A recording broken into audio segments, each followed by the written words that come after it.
स्वागत है झारखंडी हिंदी न्यूज पर। चलिए जानते हैं झारखंड की छोटी बड़ी सभी महत्वपूर्ण खबरों को।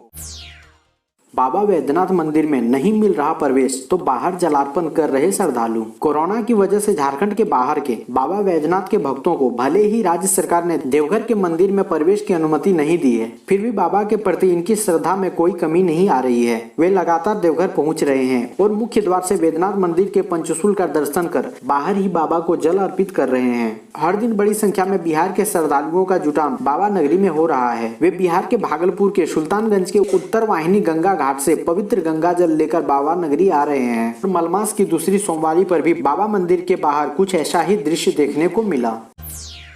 झारखंड में कृषि बिल के खिलाफ सियासी उबाल। धरना में कांग्रेसियों ने उड़ाई सोशल डिस्टेंसिंग की धज्जियां। कृषि बिल के खिलाफ कांग्रेस ने सोमवार को मोहराबादी स्थित बापू वाटिका में धरना दिया। धरना के बाद कांग्रेस के झारखंड प्रभारी आरपीएन सिंह के नेतृत्व में राजभवन मार्च किया और राज्यपाल द्रौपदी मुर्मू को राष्ट्रपति के नाम ज्ञापन सौंपा। कांग्रेस के झारखंड प्रभारी आरपीएन सिंह ने कहा कि केंद्र सरकार ने कृषि बिल संबंधित काला कानून लाई है। इससे कांग्रेस ने जो जमींदार प्रथा खत्म की थी उसे फिर से बढ़ावा मिलेगा। आईआईटी धनबाद में बीटेक में 173 सीटें बढ़ी, 1125 नामांकन। कोरोना काल में इंजीनियरिंग की पढ़ाई करने की इच्छा रखने वाले छात्र छात्राओं के लिए अच्छी खबर है। आईआईटी आईएसएम धनबाद में सत्र 2020-21 में बीटेक में 1125 सीटें होगी। नए सत्र में 173 सीटें बढ़ाई जा रही है। यह बढ़ोतरी लड़कियों के लिए बने सुपर न्यूमेररी कोटा EWS यानी आर्थिक रूप से कमजोर में की गई है। वर्ष 2019 में आईआईटी धनबाद में 952 सीटों पर एडमिशन लिया गया था। आईआईटी धनबाद में लड़कियों के लिए पहले सुपर न्यूमेररी कोटा 17% था, उसे इस बार बढ़ाकर 20% कर दिया गया है। सुपर न्यूमेररी कोटा में लड़कियों के लिए 225 सीटें तथा आर्थिक रूप से कमजोर छात्र छात्राओं के लिए 112 सीटें होगी। झारखंड में घर जमीन की रजिस्ट्री महंगी होगी, जाने अब आपके पॉकेट पर कितना बोझ बढ़ेगा। झारखंड में घर जमीन की खरीद बिक्री महंगी होगी। झारखंड सरकार ने स्टाम्प ड्यूटी 2% बढ़ाने का प्रस्ताव नए सिरे से केंद्र सरकार को भेजा है। केंद्र की हरी झंडी के बाद स्टाम्प ड्यूटी परिसंपत्ति के मूल्य की 6% हो जाएगी। फिलहाल यह 4% है। स्टाम्प ड्यूटी बढ़ने के बाद 40 लाख के फ्लैट खरीद पर 80,000 रुपए से ज्यादा के स्टाम्प लगेंगे। निबंधन के समय इसका भुगतान करना होगा। दूसरी तरह की परिसंपत्तियों में भी सेल डीड के निबंधन की स्थिति में स्टाम्प ड्यूटी की राशि बढ़ जाएगी। पड़ोसी राज्य बिहार में यह अभी 8% है। नियुक्ति रद्द हुई तो जमशेदपुर के 50 हाई स्कूलों में नहीं रहेंगे एक भी शिक्षक। नवनियुक्त हाई स्कूल शिक्षकों की नियुक्ति को हाई कोर्ट ने रद्द कर दिया है। अगर सुप्रीम कोर्ट ने इस फैसले को बरकरार रखा तो पूर्वी सिंहभूम के ग्रामीण क्षेत्रों की स्थिति हाई स्कूलों की शिक्षा व्यवस्था चरमरा जाएगी। नियुक्ति रद्द हुई तो 50 हाई स्कूलों में एक भी शिक्षक नहीं बचेंगे। इन हाई स्कूलों की पूरी कमान इन्हीं शिक्षकों पर निर्भर है। 18 तबलीगी जमातियों ने दोष स्वीकारा, जानिए क्या अब ये अपने वतन वापस लौट सकेंगे। तबलीगी जमात से जुड़ी 4 महिलाओं समेत 17 विदेशियों को मिलाकर कुल 18 आरोपियों को अदालत से राहत दी गई है। अदालत के निर्णय के बाद अब विदेशी अपने वतन वापस लौट सकेंगे। सभी ने निर्णय पूर्व दोष स्वीकार किया। इसके बाद मुख्य न्यायिक दंडाधिकारी फहीम किरमानी की अदालत ने सोमवार को the national disaster management act एवं एपिडेमिक डिजीज एक्ट के तहत दोषी पाते हुए 6 महीने की सजा सुनाई। साथ में 2200 रुपए का जुर्माना लगा। सजा की आधी अवधि सभी जेल में काट चुके हैं। इसका भी लाभ आरोपियों को मिला।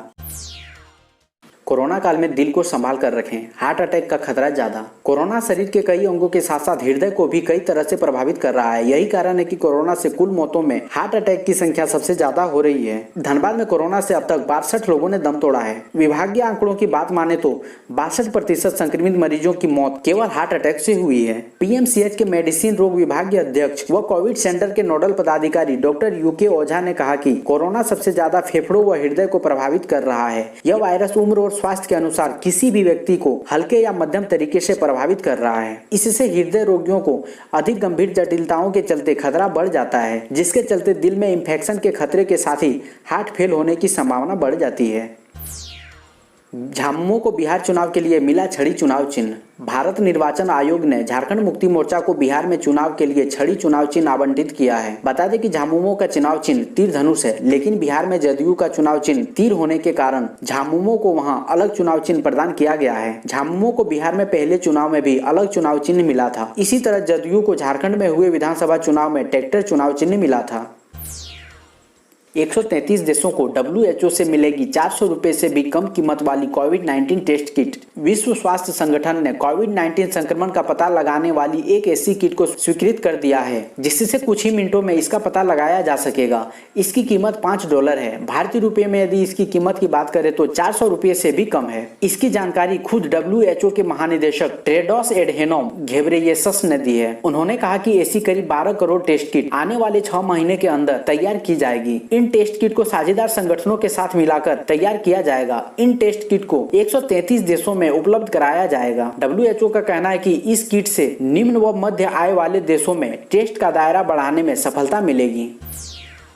पुराना मीटर बदलने के लिए ग्राहकों को मिलेगा अब 1 साल का वक्त। इलेक्ट्रॉनिक मीटर की जगह लगेगा इलेक्ट्रॉनिक LCD मीटर। JBVNL ने इलेक्ट्रॉनिक बिजली के मीटर के इस्तेमाल पर रोक लगा दी है। अब लोगों के घर व प्रतिष्ठान में इलेक्ट्रॉनिक LCD मीटर ही लगाए जाएंगे। फिलहाल नया सर्विस कनेक्शन के लिए आवेदन देने वाले सभी के लिए अपने घर व प्रतिष्ठान में इलेक्ट्रॉनिक LCD मीटर लगाना अनिवार्य कर दिया गया है। कनेक्शन के लिए आवेदन देने के साथ ही लोगों को इलेक्ट्रॉनिक LCD मीटर बाजार से खरीद कर जाँच के लिए JBVNL को उपलब्ध कराना होगा। ऐसा नहीं करने पर लोगों को कनेक्शन नहीं दिया जाएगा। 4 घंटे चीनी हैकर के कब्जे में रही SSLNT कॉलेज की वेबसाइट। शहर के महत्वपूर्ण कॉलेजों में शामिल SSLNT महिला कॉलेज की वेबसाइट www.sslnt.in सोमवार को 4 घंटे तक चीनी हैकरों के कब्जे में रही। मुख्य वेब पेज पर कुछ कार्टून बने हुए थे। 1:15 बजे के लगभग कॉलेज प्रबंधन के विशेषज्ञों ने वेबसाइट को रिकवर कर लिया। हैकर के कब्जे में रहने के कारण सोमवार को 4 घंटे तक ऑनलाइन एडमिशन प्रभावित रहा। मामले की सूचना साइबर थाने को दी गई। दूसरे राज्यों से चोरी छिपे बसें चली तो DTO होंगे जिम्मेदार, सचिव ने छापेमारी का दिया निर्देश। झारखंड सरकार ने अभी तक दूसरे राज्यों से बसों को चलने की छूट नहीं दी है। इसके बावजूद रात के अंधेरे में प्रशासन की मिली भगत से चोरी छिपे बसों का परिचालन हो रहा है। पहले बिहार जाने वाली बस और मांझी होकर जाती थी, लेकिन RTA सचिव द्वारा की गई छापेमारी के बाद बस संचालकों ने अपना रूट बदल दिया है। अब पिठोरिया पतरातू होते हुए बिहार जाने वाली बस का परिचालन किया जा रहा है। इसके सूचना मिलने के बाद परिवहन सचिव के रवि कुमार ने कड़ा रुख अपनाते हुए सभी DTO को लगातार छापेमारी का निर्देश दिया है। परिवहन सचिव ने रांची सहित सभी जिले के DTO को अपने अपने जिलों में सघन जांच अभियान चलाने का निर्देश दिया है, जिससे दूसरे राज्यों में बसों का परिचालन ना हो सके। उन्होंने कहा कि सख्ती के बावजूद कहीं से चोरी छिपे बसों का परिचालन होता है तो इसके लिए संबंधित जिलों के DTO जिम्मेदार होंगे। अनलॉक 5.0 गाइडलाइन, जाने ट्रेन, सिनेमा हॉल, स्कूल के साथ क्या क्या खुलने के आसार। देश में कोरोना वायरस का संकट लगातार बढ़ता जा रहा है। इस बीच बुधवार को अनलॉक 4 की सीमा समाप्त हो रही है। ऐसे में उम्मीद लगाई जा रही है कि गृह मंत्रालय की ओर से अनलॉक 5 की गाइडलाइन का ऐलान किया जा सकता है। कोरोना वायरस के प्रसार को रोकने के लिए 24 मार्च से शुरू हुआ देशव्यापी लॉकडाउन चरणों में लागू होने के बाद जुलाई महीने से चरण दर चरण हटने लगा। अनलॉक के 4 चरण में अब तक मॉल, सैलून, रेस्टोरेंट, जिम जैसे सार्वजनिक जगह खोली जा चुकी है। अनलॉक 4 के तहत जारी पिछली गाइडलाइन में 9वीं से 12वीं कक्षा के बच्चों को सशर्त स्कूल जाने, जिम, योगा सेंटर जैसे स्थानों को खोलने की छूट मिल गई थी। कुल मिलाकर अब तक बेहद जरूरी सेवाओं की ही अनुमति दी गई है, जबकि मनोरंजन स्थलों, cinema hall, swimming pool, internet park आदि नहीं खोले गए हैं। सार्वजनिक समारोह के आयोजन की इजाजत भी नहीं दी गई है। वहीं स्कूल, कॉलेजों और ट्रेनों को भी पूरी तरह नहीं खोला गया है। ऐसे में अनलॉक 5 के तहत आने वाली गाइडलाइन में इनकी इजाजत की उम्मीद जताई जा रही है। हालांकि प्राथमिक स्कूलों को खोलने की संभावना नहीं के बराबर है। Amazon की नई तकनीक, अब बस हाथ दिखाकर कर पाएंगे पेमेंट, नहीं होगी कार्ड की जरूरत। Amazon की तरफ से मंगलवार को एक नई पाम रिकॉग्निशन टेक्नोलॉजी को पेश किया गया है, जिसके जरिए यूजर्स अपने हाथ की हथेली को दिखाकर पेमेंट कर पाएगा। मतलब अब आपको पेमेंट के लिए क्रेडिट या डेबिट कार्ड की जरूरत नहीं होगी। इस नई टेक्नोलॉजी को Amazon One नाम दिया गया है। इस तकनीक में हाथ को दूर से दिखाकर रिटेल स्टोर पर पेमेंट किया जा सकेगा। Amazon की तरफ से पाम रिकॉग्निशन टेक्नोलॉजी पर करीब 1 साल से काम चल रहा था। कंपनी ने इस सर्विस के पेमेंट के लिए आवेदन डाल दिया है। 3 नवंबर को दुमका व बेरमो विधानसभा सीट पर उपचुनाव, 9 अक्टूबर से नामांकन। झारखंड की 2 विधानसभा सीटों दुमका व बेरमो पर उपचुनाव की घोषणा हो गई है। भारत निर्वाचन आयोग द्वारा मंगलवार को की गई घोषणा के अनुसार दोनों सीटों पर 3 नवंबर को मतदान होगा, जबकि 10 नवंबर को मतों की गणना होगी। इससे पहले 9 अक्टूबर को दोनों सीटों पर उपचुनाव की अधिसूचना जारी होते ही नामांकन शुरू हो जाएगा। उपचुनाव की घोषणा के साथ ही उन जिलों में आदर्श आचार संहिता प्रभावी हो गई है, जहाँ दोनों विधानसभा क्षेत्र पूरी तरह या आंशिक आते हैं। दोनों सीटों पर होने वाली उपचुनाव में 1 जनवरी 2020 तक मतदाता सूची में शामिल मतदाता अपने मताधिकार का प्रयोग कर सकेंगे। झारखंड बिहार सीमा पर सख्ती, चुनाव के मद्देनजर अलर्ट जारी। बिहार में विधानसभा चुनाव की घोषणा होते ही झारखंड से सटे बिहार की सीमा पर सख्ती तेज की जा रही है। बिहार से सटे राज्य के जिले गढ़वा, पलामू, चतरा, हजारीबाग, कोडरमा, गिरिडीह, देवघर, दुमका, गोड्डा और साहिबगंज जिले में अलर्ट जारी है। क्षेत्र में विशेष ड्राइव चल रहा है। दोनों राज्यों की पुलिस ने समेकित प्लान बनाया है ताकि चुनाव के दौरान विधि व्यवस्था प्रभावित न हो। योजना बनाई गई है कि चोरी चुपके से हो रही शराब और ड्रग्स की तस्करी को रोकने के लिए दोनों राज्यों की पुलिस संयुक्त रूप से ठोस अभियान चलाएगी। नक्सल व अपराध को रोकने के लिए चल रहे अभियान को तेज किया जाएगा ताकि बिहार विधानसभा चुनाव के दौरान असामाजिक तत्व, अपराधी या नक्सली किसी तरह की बाधा न डाल पाए।